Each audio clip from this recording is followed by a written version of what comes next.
Bu savolimizda esa qaysi avtomobil haydovchisi qoidani buzib hovliga burildi deyapti. Bizga hovlini so'rayapti. Mana bu yerda boyagi yuqorida aytganimdek turi-buru bir turibdi. Turi-buru bir turgan holatda mana yengil avtomobil haydovchisiga to'g'riga va o'ngga hovliga kirishga mumkin.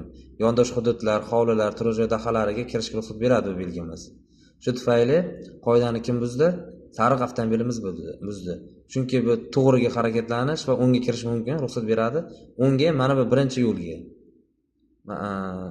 Mana bu chorraha bor, chorrahaga bu chapga burilyapti. Chorrahaga borib, qayrilib kelib, keyin o'ngga kirish kerak edi. Chunki mana bu yerda belgilar yo'q, ruxsat berardi o'ngga kirishga.